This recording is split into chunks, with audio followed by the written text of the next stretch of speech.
Students लेते हैं question number 14। इसमें थोड़ा सा इमेजिनेशन आपको करना पड़ेगा। कह रहा है sand is pouring from a pipe at the rate of 12 centimetre cube per second. ठीक है, सुनो, एक पाइप है और यहाँ से बालू गिर रही है, सैंड गिर रही है। अब सोचो जब सैंड जो गिर रही है वो किस हिसाब से गिर रही है। आप अपना हाथ लगा लो, पहले नीचे लगा लो और 1 सेकंड तक लगाए रहो। ठीक है, चलो हम लगाने जा रहे हैं। ये लगाया और ये हटाया। 1 सेकंड में कितनी बालू आ गई उसको चेक करो। 1 सेकंड में जो आपके हाथ में बालू आई है, जो सैंड आई है, वो कितनी आई है पता है? उसका ऐसे मुट्ठी में जब आप बंद करोगे तो उसका जो वॉल्यूम होगा वो होगा 12 centimetre cube per second. Sorry, पर सेकेंड कह रहा हूँ, 12 सेंटीमीटर क्यूब। बात समझ में आई? फिर से आप हाथ ले जाओ, फिर से हटा लो 1 सेकंड में। फिर आप अगर इसको ऐसा मुट्ठी में बंद करो और मतलब कोई आपके पास ऐसी मशीन हो कि आप इसका वॉल्यूम मेजर कर लो, तो आप इसका जब वॉल्यूम मेजर करेंगे तो आपको क्या मिलेगा? 12 सेंटीमीटर क्यूब मिलेगा इसका वॉल्यूम। इसका मतलब 1 सेकंड में कितनी बालू गिरती, कितनी सैंड गिरती है नीचे बताओ? 1 सेकंड में जो सैंड गिरती है उसका वॉल्यूम कितना है? 12 सेंटीमीटर क्यूब। ये आपको ध्यान रखना है। ठीक है, अच्छा एक बात बताओ, आगे पढ़ते हैं। पहले क्या the falling sand forms a cone. और ऑब्वियसली जब बालू गिरेगी तो नीचे कोन बनेगा। ये इस तरीके से कोन बनाता जा रहा है। ठीक है, और हर 1 सेकंड में इस कोन के वॉल्यूम में क्या हो रहा है? चेंज हो रहा है। हर 1 सेकंड में इस वॉल्यूम के इस कोन के वॉल्यूम में चेंज हो रहा है। क्यों चेंज हो रहा है भाई? जो बालू गिरेगी इसी पे तो जाएगी। अभी तो मैंने हाथ लगाया था, मैं तो चेक कर रहा था कि 1 सेकंड में कितना हाथ में मेरे सैंड आता है। लेकिन जितना हाथ में मेरे 1 सेकंड में सैंड आता है उतना ही वॉल्यूम तो इसमें ऐड हो जाएगा। ठीक है, उतना ही वॉल्यूम से तो ये बढ़ जाएगा।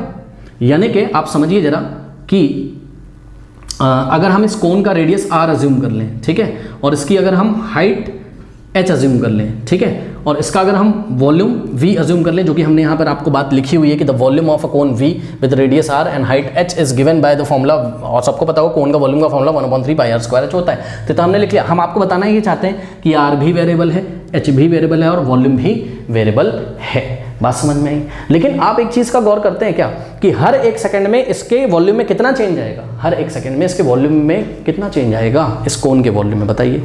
उतना ही चेंज आएगा जितना हर 1 सेकंड आपके हाथ में सैंड आती है।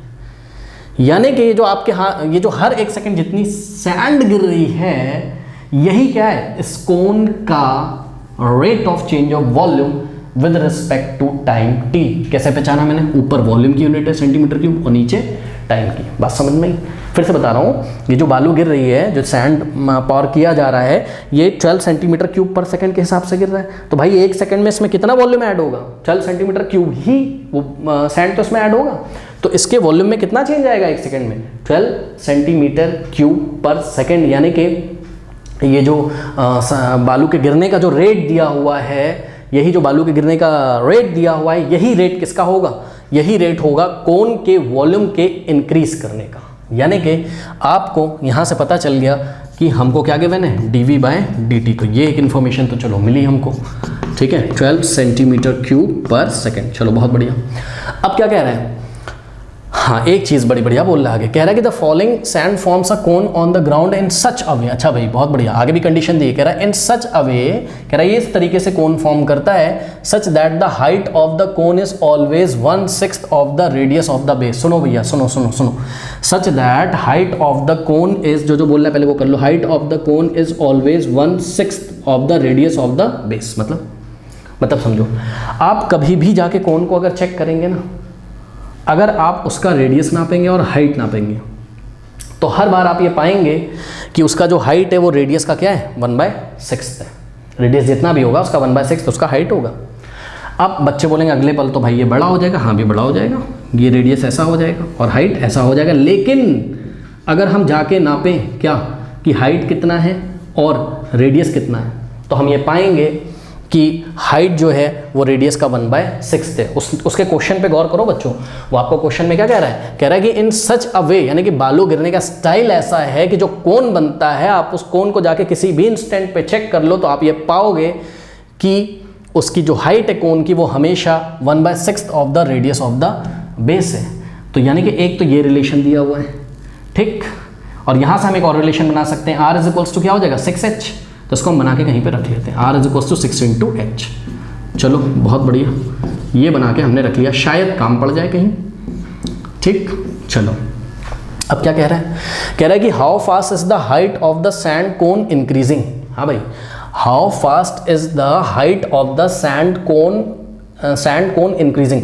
मतलब कह रहा है कि how fast is the height cone, sorry, how fast is the height of the sand cone increasing. मतलब आपको क्या dh/dt नहीं पूछा है, दिमाग लगाओ, हाँ, rate of change of height नहीं पूछा है उसने। और ये rate of change of height कैसा आना चाहिए, पॉजिटिव, क्योंकि आप भी क्लियरली देख रहे हो क्या कि जैसे जैसे बालू गिर रही इसकी हाइट बढ़ रही है ना कि घट रही, तो आंसर हमारा पॉजिटिव आना चाहिए। और मैंने कैसे सोचा कि dh/dt ही निकालना है, क्योंकि क्वेश्चन जिस स्टाइल में इन्फॉर्मेशन क्वेश्चन में दी जाती है उस स्टाइल में हम आंसर ढूंढने की कोशिश करते हैं। तो क्वेश्चन का जो स्टाइल था उसमें dv/dt के बारे में बात करी थी हमने, यूनिट से पहचान गए, नीचे सेकंड था जो कि टाइम का यूनिट होता है, इसका मतलब जरूर ये dv/dt दिया हुआ है, तो जरूर हमको dh/dt ही निकालना है। बात समझ में आई?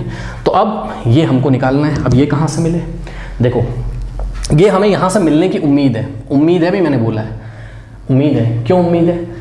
मैं इसलिए कह रहा हूँ उम्मीद है क्योंकि अगर इसको बोथ साइड में किसके रिस्पेक्ट में डिफरेंशिएट कर दूँ, टाइम t के रिस्पेक्ट में, तो मुझे कहीं ना कहीं dh/dt मिलेगा। लेकिन बच्चों ध्यान से चेक करो, अभी अभी मैंने तुमको क्या बोला था कि रेडियस भी वेरिएबल है और हाइट भी वेरिएबल है।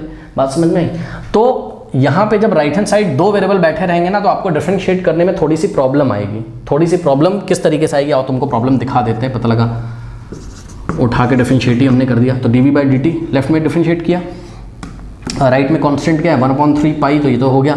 अब जब आप r² इंटू एच, ना तो ये कांस्टेंट है ना तो ये, तो d/dt of r² into H जब आप करोगे ना बच्चों तो इसमें लगेगा प्रोडक्ट रूल, लगा लो प्रोडक्ट रूल, क्या हो जाएगा 1/3 पाई, और प्रोडक्ट रूल लगाओ, क्या हो जाएगा फर्स्ट फंक्शन यानी कि r² into d/dt of second function, और प्लस ये फर्स्ट फंक्शन है और ये क्या है आपका सेकेंड फंक्शन। अरे पढ़ा था ना u इंटू du/dx ऐसे करके, जो भी फॉर्मूला आपने पढ़ा होगा, ठीक है। तो वहाँ फॉर्मूले की हम बात नहीं कर रहे हैं, हम क्या करते थे, first function into derivative of second function plus second function into derivative of first function.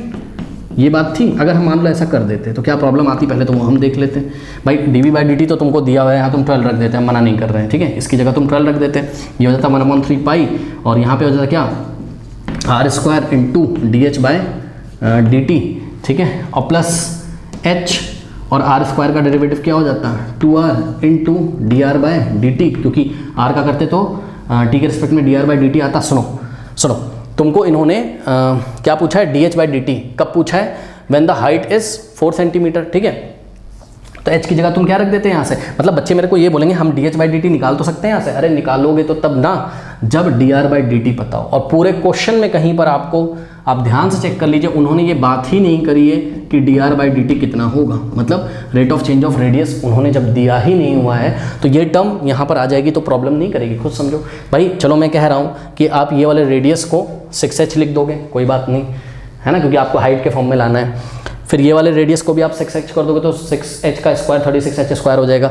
इसका क्या करोगे, जब तक ये नहीं आएगा तब तक dh/dt नहीं आएगा। तो यहाँ हम चक्कर में फंस गए, यानी कि अब हम दिमाग लगाएंगे क्या कि भैया इस r² को अगर हम यहाँ से एलिमिनेट कर दें, हटा दें, और r² को किसके टर्म्स में ले आए हम, h के टर्म में ले आए, तो हमको डिफ्रेंशिएट करने पर कहीं पर भी dr/dt नहीं मिलेगा और हमारी प्रॉब्लम सॉल्व हो जाएगी। तो इसीलिए तो ये रिलेशन दिया था इस क्वेश्चन में, स्क्वायरिंग बोथ साइड करो, तो r² इज इक्वल टू 6 का स्क्वायर 36 और h का स्क्वायर h², ये हो जाएगा, ठीक है। और ये r² का वैल्यू ले जाके पहले आप रखो कहाँ, इक्वेशन नंबर 1 को, और वॉल्यूम को आप किसके फॉर्म में चेंज कर लो, टोटली h के फॉर्म में। और याद रखिएगा बच्चों, याद रखिएगा, आपको एग्जाम में ज़रूरी नहीं है कि वो dh/dt पूछ लें, वो आपको ये भी पूछ सकते हैं एग्जाम में, at what rate the radius is increasing, at what rate the radius is increasing when radius r is equals to something, कुछ दे देगा। तो उस टाइम आपको क्या करना है, h और r में जो रिलेशन आएगा वहाँ से आपको क्या करना है, h की वैल्यू r के टर्म्स में आप वहाँ निकालोगे, और यहाँ पर h की वैल्यू r के टर्म्स में बना के ये फॉर्मूला पूरे r के टर्म्स में बना लोगे। बात समझ में, क्योंकि आपको dr/dt निकालना है, तो इस बात का आपको ध्यान रखना है। बस अब इस क्वेश्चन में कुछ है नहीं, तो हम क्या करेंगे, पहले इस इक्वेशन नंबर 1 को हम सुधार लेते हैं। ये हो जाएगी हमारी v is equals to 1/3 pi, r² की जगह कितना रखना है बताओ तुमको, r² की जगह कितना रखना है 36h², तो यहाँ हमने रखा 36h², ये r² की जगह रखा इंटू h, ठीक है। तो ये क्या हो जाएगा आपके पास, v is equals to 1/3 pi into, इसको कैंसिल कर देते हैं, कितना जाएगा 12 × 36, ठीक है। तो क्या हो जाएगा 12 पाई और h² इंटू h का क्यूब हो जाएगा। ये देखिए वॉल्यूम किसका फंक्शन बन गया, केवल h का, not differentiating with respect to t both side. तो क्या हो जाएगा dv/dt d t is equals to 12 pi तो क्या है कांस्टेंट है, और d by d t of h cube का डेरिवेटिव कर लेंगे सभी बच्चे, आ जाएगा 12 पाई इंटू एच क्यूब का क्या हो जाएगा 3h स्क्वायर इंटू फिर h का भी करोगे t के रिस्पेक्ट में तो क्या आ जाएगा dh बाय dt आ जाएगा। अब देखो यहाँ से dh बाय dt मिलने की संभावना है। अब देखो हमारे पास आ गया dv बाई dt की वैल्यू रखो यहाँ, dv बाई dt कितना है 12, तो यहाँ हमने 12 रखा। नाउ इस पूरी क्वांटिटी से बोथ साइड डिवाइड कर दो, मतलब इसको इसके नीचे ले आओ यार, यानी कि 12 पाई इंटू 3h स्क्वायर से राइट में भी डिवाइड किया और 12 पाई इंटू 3h स्क्वायर से लेफ्ट में भी, ये इससे पूरा गया ठीक। dh बाई dt, अच्छा ये 12 से 12 भी गया, चलो बहुत बढ़िया बात है। तो dh बाई dt कितना आ गया आपका, ये डायग्राम में यहाँ से हटा रहा हूँ, ठीक है, थोड़ी मुझे जगह चाहिए यहाँ पर, और ये भी अब मैं हटा रहा हूँ, इसका कोई काम नहीं है। तो यहाँ से आगे आपके पास क्या dh by dt is equals to, left में ही बचा था तो ये किसके इक्वल हो गया 1 अपॉन पाई 3h स्क्वायर, 1 अपॉन क्या बचा हुआ है पाई 3h स्क्वायर, तो पाई इंटू 3h स्क्वायर। अब ये dh बाई dt हमको कब निकालना था, rate of change of height हमको कब निकालना था, देखिए ना, how fast is the height of the sand cone increasing when height is 4, तो इसमें h की वैल्यू हम कितनी रख देंगे 4 सेंटीमीटर, तो is equals to 1 upon pi into 3 और h का स्क्वायर मतलब 4 का स्क्वायर कितना होता है 16, और 16 3 48 यानी कि 1 अपॉन ये हो जाएगा 48 इंटू पाई 48 पाई। तो आपका dh by dt at h is equals to 4 centimetre कितना आ गया 1 अपॉन 48 पाई। यहाँ यूनिट आपको लिखनी है dh, हाँ भाई हाइट किस में मेजर किया जा रहा है सेंटीमीटर में, तो सेंटीमीटर और नीचे क्या है टाइम, तो सेंटीमीटर पर सेकेंड। तो अब हम फाइनल एग्जाम में आंसर कैसे देंगे, हम इस तरीके से देंगे, बोलेंगे the height of the sand cone increasing at the rate of 1 upon 48 pi centimeter per second when the height is 4 centimeter. Okay.